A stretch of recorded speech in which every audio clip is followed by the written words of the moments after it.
નમસ્કાર મિત્રો, મારું નામ રોહન છે. હું એક સામાન્ય રિક્ષા ડ્રાઈવર છું. ગ્રેજ્યુએશન સુધી ભણ્યો છું, પણ ગામમાં નોકરીની તકો નહોતી. મોટા સપના લઈને શહેરમાં આવ્યો. શરૂઆતમાં 2-3 જગ્યાએ નોકરી કરી જોઈ, પણ ઓછો પગાર, વધુ કામ, બોસનું તાણ, અપમાન અને સતત માનસિક તણાવ, બધું સહન ન થયું. આખરે મન તૂટી ગયું અને મેં રિક્ષા ભાડે લીધી. રોજ માલિકને ફિક્સ ભાડું આપવાનું, બાકીના પૈસાથી જેમ તેમ જીવન ચલાવવાનું.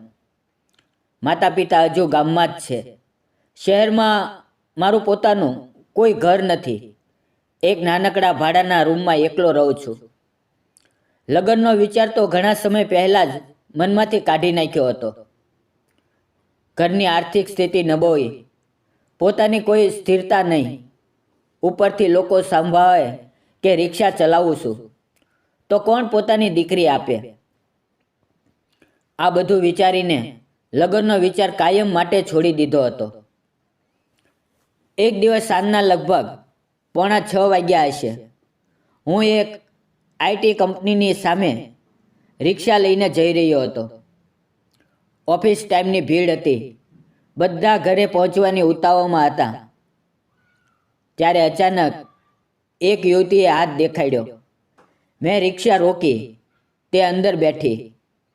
ખંભે ઓફિસનું બેગ, સાદા પણ સુઘડ કપડાં અને ચહેરા પર એક અલગ જ સુંદરતા. એટલી સુંદર કે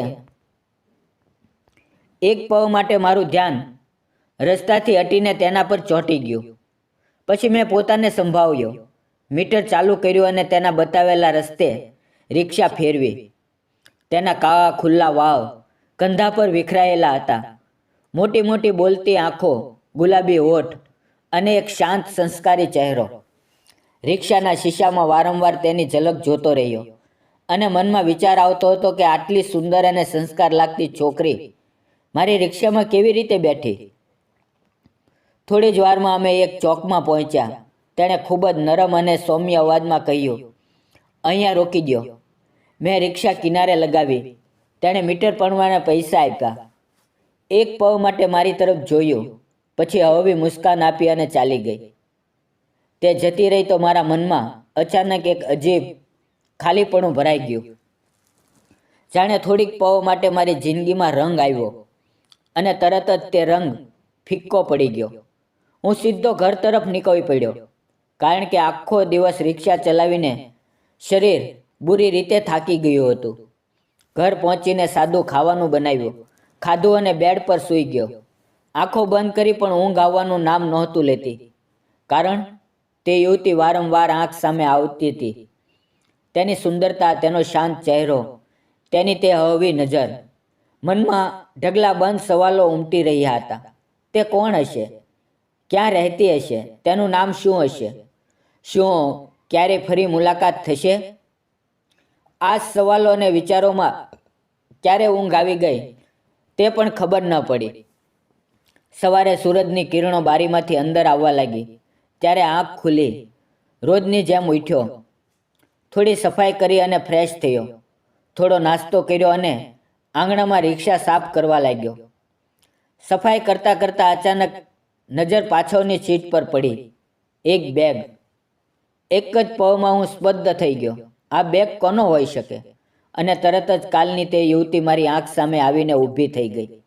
મનમાં વિચાર આવ્યો કે આ બેગ તો નિશ્ચિત તેનું જ હશે, જે તે ઉતાવળમાં ભૂલી ગઈ હશે.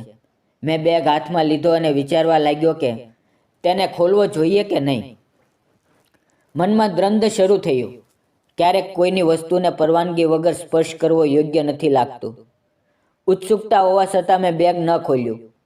સારા કપડાં પહેર્યા અને તરત રિક્ષા લઈને તે આઈટી કંપની સામે પહોંચી ગયો.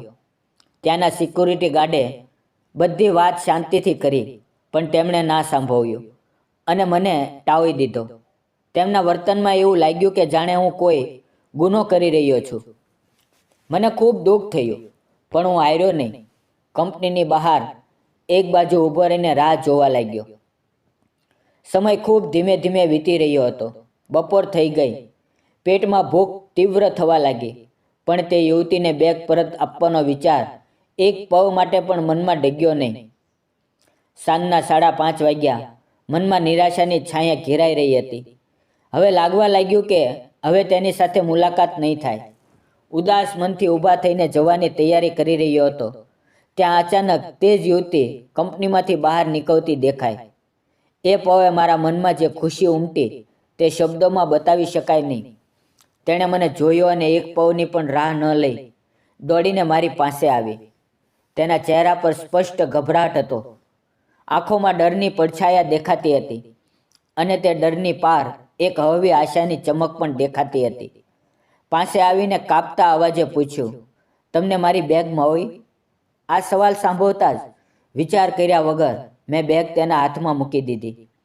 બેગ હાથમાં આવતા જ જાણે તેની જાનમાં જાન આવી ગઈ. તેની આંખોમાંથી 2-3 આંસુ આપમેળે સરી પડ્યા.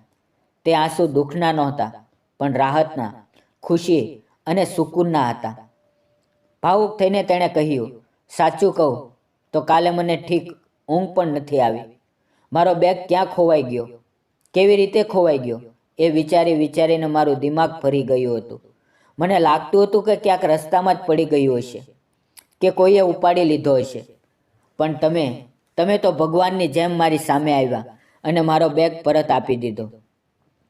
તેના શબ્દમાં એટલી કૃતજ્ઞતા અને અપનાવ હતો કે મારું મન પણ અનાયાસે ભરાઈ આવ્યું. તેણે થોડી સંભાળીને આગળ કહ્યું, તમે જાણો છો આ બેગમાં શું છે? મેં શાંતિ અને ઈમાનદારીથી કહ્યું, ના મેડમ. તેણે ઊંડો શ્વાસ લઈને કહ્યું, આ બેગમાં મારા ઓફિસનું લેપટોપ છે અને તેમાં મારો બધો જ જરૂરી ડેટા છે. આખા 1 મહિનાનું કામ, ક્લાયન્ટની માહિતી, પ્રોજેક્ટ, બધું. જો આ ડેટા ખોવાઈ જાત તો મને સીધી નોકરીમાંથી કાઢી મૂકત અને મારી આખી જિંદગી એક જ પળમાં મુશ્કેલમાં પડી જાત. આ સાંભળીને મને પહેલી વખત અહેસાસ થયો કે અજાણતા સાચું, પણ આજે મેં ખરેખર કંઈક મોટું અને કિંમતી કામ કર્યું છે. ભાવનાઓથી ભરાઈને તેણે હાથ આગળ વધારીને કહ્યું, મારું નામ શિવાંજલિ છે. એ પળ મારા જીવનની સૌથી ખાસ પળ હતી. આ મોટા શહેરમાં રહેતા હોવા છતાં પહેલી વખત કોઈ યુવતીએ આટલી આત્મીયતા અને આદર સાથે મારી તરફ હાથ વધાર્યો હતો. મેં પણ થોડા ગભરાટ અને સંકોચ સાથે પણ દિલથી ખુશ થતા મારો હાથ તેના હાથમાં મૂક્યો અને કહ્યું, મારું નામ રોહન છે. તેનો તે નરમ ગરમ હાથ મારા હાથમાં આવતા જ મારા દિલમાં એક અજીબ ગરમાટો ઉતરી આવ્યો. જાણે આટલા વર્ષો પછી કોઈએ મને એક ઇન્સાન તરીકે પૂરા આદર સાથે સ્પર્શ કર્યો હોય. પછી તેણે તરત બેગમાંથી એક નાનકડું પર્સ કાઢ્યું. પર્સ ખોલતા જ તેમાં ઘણા પૈસા દેખાયા અને તેણે તેમાંથી કેટલાક પૈસા મને આપવાનો પ્રયત્ન કર્યો. પણ મેં તરત તેનો હાથ રોકીને કહ્યું, રહેવા દો મેડમ. હું અહીંયા પૈસા માટે નહોતો રોકાયો. જો પૈસા જ લેવા હોત તો તમારી રાહ આટલી વાર ન જોત અને કદાચ આ બેગ કોઈને આપી દેત કે અવગણીને આગળ નીકળી જત. આ સાંભળીને તે હેરાન રહી ગઈ. એક પળ માટે મને જોઈ રહી અને પછી બોલી, સાચું કહું તો તમારા જેવો માણસ મેં જિંદગીમાં પહેલી વખત જોયો છે. આ શબ્દો સાંભળીને મારી આંખોમાં ભીનાશ આવી ગઈ. જીવનમાં પહેલી વખત કોઈએ મારી ઈમાનદારીની આટલા સાચા દિલથી પ્રશંસા કરી હતી. પછી તેણે પૂછ્યું, પણ તમને કેવી રીતે ખબર પડી કે હું અહીંયા જ કામ કરું છું અને તમે આટલો સમય અહીંયા ઊભા રહ્યા? મેં તેને બધી વાત કરી કે હું સવારે 9 વાગ્યાથી અહીંયા આવીને ઊભો છું. ગેટ પરના વોચમેનને બધું કહ્યું હતું, પણ તમારું નામ ન હોવાથી અને નવી નોકરીના કારણે તેમણે મને અંદર જવા ન દીધો. આ સાંભળીને તેના ચહેરા પર અપરાધની છાયા પડી અને તેણે કહ્યું, સોરી, મારા કારણે તમને આટલું કષ્ટ થયું. મેં મુસ્કુરાતા કહ્યું, મેડમ, તમારી જરૂરી વસ્તુ તમને સુરક્ષિત મળી ગઈ. બસ આમાં જ મને પૂરો શકૂન છે. પછી હું જવાની તૈયારી કરતાં કહ્યું, હું ચાલું મેડમ, ઘણું મોડું થઈ ગયું છે. ઘરે જઈને કંઈક બનાવવું પડશે, નહીં તો આજે ભૂખ્યા જ રહી જઈશ. આ સાંભળીને તેણે હળવું હસીને કહ્યું, ચાલો પછી મને જ છોડી દો. અમે બંને એકબીજા તરફ જોઈને મુસ્કુરાયા. તે મારી રિક્ષામાં બેઠી અને હું હંમેશાની જેમ ચોક પર રોકાવાનો હતો. ત્યાં તેણે કહ્યું, આજે ચોક પર ના રોકાશો, મારા ઘર તરફ ચાલો. તેના આ શબ્દોથી હું એક પળ માટે ગૂંચવાયો, પણ વધુ વિચાર્યા વગર તેના કહેવા પ્રમાણે રિક્ષા આગળ વધારી દીધી. લગભગ અડધો કિલોમીટર ચાલ્યા પછી એક મોટું, ખુલ્લું અને ખૂબ જ આલીશાન બંગલો દેખાયો અને ત્યાં જ રિક્ષા રોકાણી. આ બંગલો જોઈને હું થોડી પળ માટે અવાક રહી ગયો. આવું ઘર મેં અત્યાર સુધી માત્ર સપનામાં જ જોયું હતું. તે ઉતરતા ઉતરતા બોલી, મારા ઘરમાં આવો.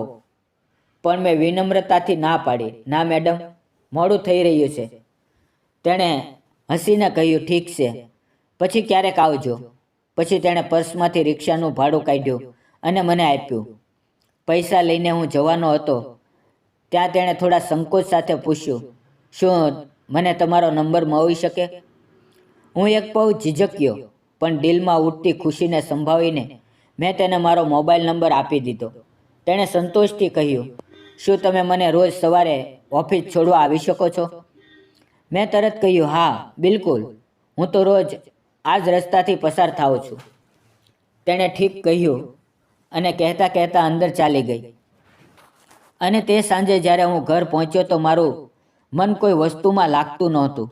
ખાવાના બનાવવાનું પણ મન નહોતું, કારણ કે તે સુંદર સંસ્કારી યુવતીને મળીને, તેનો હાથ પોતાના હાથમાં લઈને અને તેની આંખોમાં જલહલતી કૃતજ્ઞા જોઈને મારું મન જાણે પૂરેપૂરું તૃપ્ત થઈ ગયું હતું. હું બેડ પર સૂઈ ગયો અને આખો દિવસ બનેલી દરેક ઘટનાના, દરેક શબ્દ અને દરેક નજર વિશે વિચારતો જ રહ્યો. ભલે તે દિવસે મારે આઈટી કંપનીની બહાર કલાકો સુધી રાહ જોવી પડી હતી. ભૂખ, તરસ અને થાક સહેવો પડ્યો હતો. તો પણ તે દિવસ મારા જીવનનો સૌથી સુંદર, સંતોષ આપનાર અને યાદોનો ભંડાર બની ગયો. અને તે જ મીઠી યાદોમાં ખોવાયેલો મને ક્યારે ઊંઘ આવી ગઈ તે પણ ખબર ન પડી. તે રાત્રે મારા મોબાઈલ પર એક મેસેજ આવ્યો હતો, પણ આખા દિવસની થાક એટલી વધુ હતું કે મેં મોબાઈલ જોયો જ નહીં અને સીધો ઊંડી ઊંઘમાં સૂઈ ગયો. પણ સવારે ઉઠીને જ્યારે રોજની જેમ મોબાઈલ હાથમાં લીધો તો સ્ક્રીન પર ચમકતા શબ્દો જોઈને મારા હોઠ પર આપમેળે મુસ્કાન આવી ગઈ. હું તમારી ખૂબ આભારી છું. મદદ માટે થેન્ક યુ. અને નીચે તેનું નામ લખેલું હતું, શિવાંજલિ. આ એક સાદો પણ દિલને સ્પર્શી જતો મેસેજ હતો, જેણે મારો આખો દિવસ રોશન કરી નાખ્યો. મનમાં એક અલગ જ ઉત્સાહ ભરાઈ આવ્યો અને તે દિવસથી મારા જીવનમાં અજાણતા એક નવી આદત પડી ગઈ. રોજ સાંજે નક્કી સમયે તેની ઓફિસની છુટ્ટીના સમયે હું જાણી જોઈને તે આઈટી કંપનીની સામે રિક્ષા લઈને ઊભો રહેવા લાગ્યો. તે રોજ આવતી, રિક્ષામાં બેસતી, હળવું સ્મિત આપતી. ક્યારેક બે શબ્દો બોલતી તો ક્યારેક ચૂપચાપ બેસી રહેતી. હું તેને તેના ઘરે છોડી આવતો. તે હંમેશાની જેમ ભાડું આપતી અને હું તે સ્વીકારી લેતો. ધીમે ધીમે અમારી વાતચીત વધવા લાગી. ઓળખાણ ગાઢ બનવા લાગી. અને આ ઓળખાણ ક્યારે અપનાવમાં બદલાઈ ગઈ તે મને પણ ખબર ન પડી. એક દિવસ રિક્ષામાં જતાં જતાં તેણે ખૂબ જ સહજ અને સાદા લહેજામાં પૂછ્યું, તમારા ઘરમાં કોણ કોણ રહે છે? તમે ક્યાં રહો છો? આ સવાલ સાંભળતા જ મારું મન એક પળ માટે દબાઈ ગયું, કારણ કે મારી પાસે બતાવવા જેવું કંઈ ભવ્ય નહોતું. મારી જિંદગી સાદી હતી, સંઘર્ષોથી ભરેલી અને ક્યાંક અધૂરી પણ. તો પણ મેં પોતાને સંભાળીને ઈમાનદારીથી કહ્યું, મેડમ, હું ગામનો છું. અહીંયા શહેરમાં કિરાયાના રૂમમાં રહું છું. રિક્ષા ચલાવું છું. માતા પિતા ગામમાં જ રહે છે. થોડી ખેતી છે, તેના પર મહેનત કરીને તેઓ પોતાનું જીવન ચલાવે છે. મારી આ સાદી અને ગરીબ જિંદગી સાંભળીને તેના ચહેરા પર એક પળ માટે ઉદાસી છવાઈ ગઈ. તેને ખરેખર દુઃખ થયું હતું. તે તેની આંખોમાં સ્પષ્ટ દેખાતું હતું. વાતનો રૂખ બદલવા માટે મેં તેને જ પૂછ્યું, મેડમ, તમારા ઘરમાં કોણ કોણ રહે છે? ત્યારે તે થોડી ગંભીર થઈ ગઈ. થોડી પળ ચૂપ રહી અને પછી શાંત અને સંયમી અવાજમાં બોલી, હું એકલી જ રહું છું. આ ઘર મારા માતા પિતાનું છે. કેટલાક વર્ષો પહેલાં કાર અકસ્માતમાં મારા માતા પિતા બંને ગુજરી ગયા. હું હજુ અવિવાહિત છું, પણ તેણે મને સારું શિક્ષણ આપ્યું હતું, તેથી આજે મને આ નોકરી મળી છે. તેનું દુઃખ સાંભળીને મારું દિલ ભરાઈ આવ્યું. મારી ગરીબી એક પ્રકારની પીડા હતી, પણ તેનું અકેલાપણું અને માતા પિતાની કમી તેનાથી ક્યાંય વધુ દર્દનાક લાગી. ધીમે ધીમે દિવસ વીતતા ગયા. અમારી ઓળખાણ વધુ ગાઢ બનતી ગઈ. રિક્ષામાં બેસતી ઉતરતી વખતે વાતો કરતા, ક્યારેક એકબીજા તરફ જોતા. મનમાં એક અલગ જ આકર્ષણ ઊભું થવા લાગ્યું. હું ગરીબ હતો, એ સાચું, પણ દેખાવમાં સુઘડ અને હેન્ડસમ હતો. તે મારાથી 1-2 વર્ષ નાની જ હશે. તેની ઉંમરનો તફાવત પણ વધુ અનુભવાતો નહોતો. અમારી વાતચીત વધુ સહજ બનતી ગઈ. એક દિવસ સાંજે હું હંમેશાની જેમ તેની ઓફિસની બહાર ઊભો હતો. ત્યાં અચાનક આકાશમાં વાદળો ઘેરાઈ આવ્યા અને જોરદાર વરસાદ શરૂ થઈ ગયો. રસ્તા પર પાણી ભરાવા લાગ્યું. તે દોડતી દોડતી રિક્ષા સુધી આવી. અમે નીકળ્યા. બહાર મૂશળધાર વરસાદ પડી રહ્યો હતો. રિક્ષાની બાજુએથી થોડું થોડું પાણી અંદર આવી રહ્યું હતું. અમે બંને હવા ભીંજાઈ રહ્યા હતા. આ ભીના માહોલમાં અમારી વાતો ઓછી અને નજરો દ્વારા થતો સંવાદ વધુ હતો. થોડી વારમાં અમે તેના ઘર સામે પહોંચ્યા. ત્યારે તેણે કહ્યું, વરસાદ ખૂબ તેજ છે, અંદર આવો. ઠંડી લાગી રહી છે, થોડી ચા પીને પછી જજો. મેં ના પાડી, પણ તેના આગ્રહ અને તે પવના આકર્ષણની આગળ આખરે હું તેની સાથે અંદર ગયો. ચારે તરફ ફેલાયેલો વૈભવ જોઈને મારી આંખો ચોધાર થઈ ગઈ. ત્યાં શિવાંજલિનો અવાજ આવ્યો, અહીંયા સોફા પર બેસો. હું સોફા પર બેઠો. તેણે પાણી આપ્યું અને મુસ્કુરાતા મુસ્કુરાતા કહ્યું, થોડી વાર રોકાઈ જાઓ. હું તમારા માટે ગરમા ગરમ ચા બનાવું છું. તે કિચનમાં ચાલી ગઈ અને હું થોડી જ વારમાં તે બંને હાથમાં ચાના 2 કપ લઈને આવી. એક કપ મારી તરફ વધાર્યો અને જેવું મેં કપ લીધો તેવું તેના હાથનો સ્પર્શ મારા હાથને થયો. એ પળ અમારી નજરો એકબીજામાં ઉલઝાઈ ગઈ. તે નજરમાં ભરોસો હતો, અપનાવ હતો, એક અલગ જ ચમક હતી. અમે બંને અનાયાસ મુસ્કરાઈ પડ્યા. તે હળવી શરમ સાથે નજર નીચે કરી ગઈ. મેં ચાની ચૂસકી લીધી તો શરીરમાં ગરમાટો ફેલાવા લાગ્યો. તે થોડે અંતરે બેસીને ચા પી રહી હતી. ચા પૂરી થઈ ત્યાં સુધીમાં અમે વધુ વાતો ન કરી, પણ તે ખામોશીમાં ઘણું બધું કહેવાઈ રહ્યું હતું. ચા પૂરી થતાં જ મેં કહ્યું, થેન્ક યુ. તેણે હસતા હસતા કહ્યું, કઈ બાબત માટે? મેં કહ્યું, આટલું સારું ધ્યાન રાખવા માટે. તેણે મુસ્કુરાઈને કહ્યું, ઉલટું તો તમે રોજ મારું આટલું ધ્યાન રાખો છો. અમે બંને એકબીજા તરફ જોઈને હળવા હસી પડ્યા.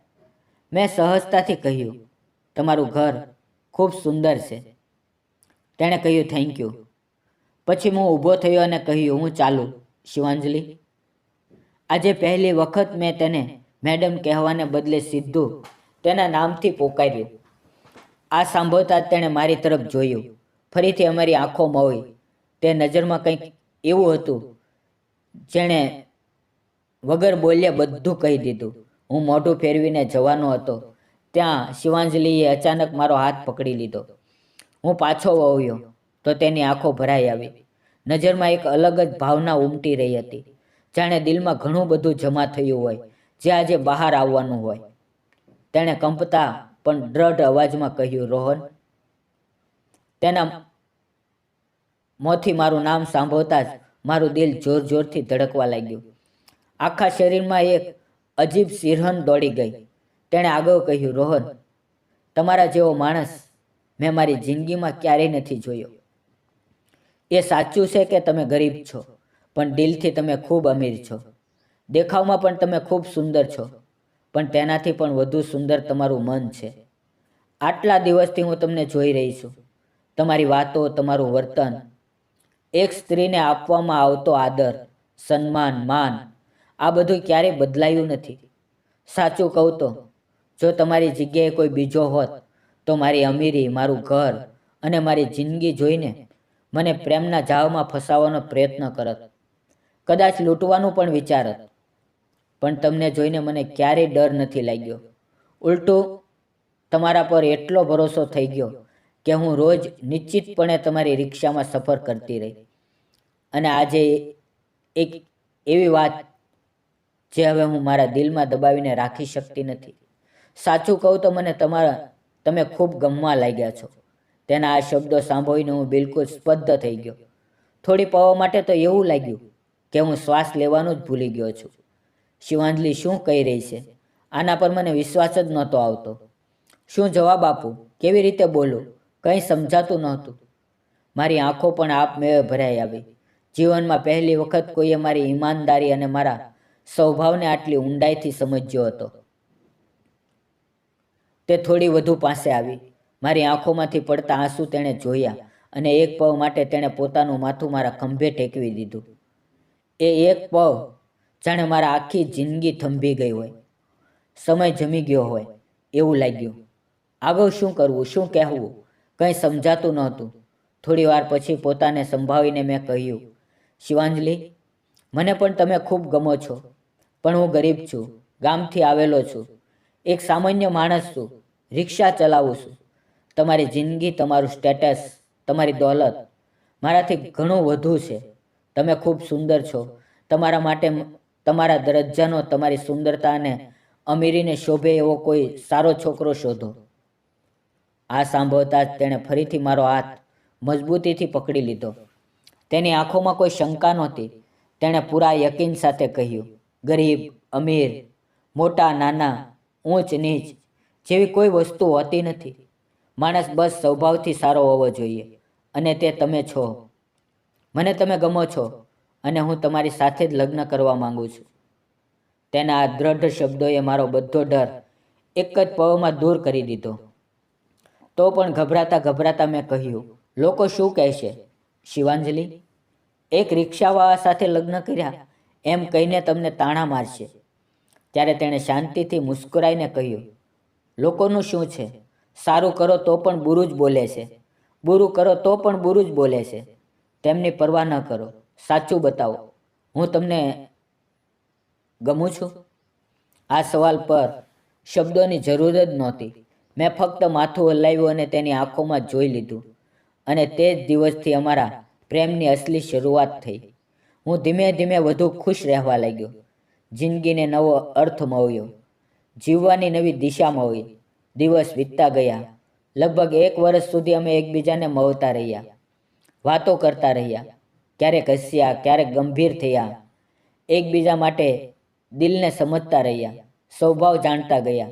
અને સાચું કહું તો અમારા સ્વભાવ એકબીજાને દિલથી મળી ગયા. આખરે અમે લગ્ન કરવાનું પાક્કું નક્કી કર્યું. હું શિવાંજલિને મારા માતા પિતાને મળવા ગામડે લઈ ગયો.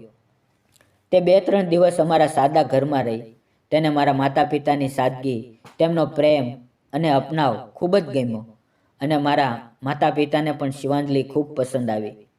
તેમને તો વિશ્વાસ જ નહોતો આવતો કે મારા જેવા ગરીબ રિક્ષા ચલાવનાર છોકરાની જિંદગીમાં આટલી સુંદર, સંસ્કારી અને અમીર છોકરી આવી શકે છે. પણ એ સાચું થયું.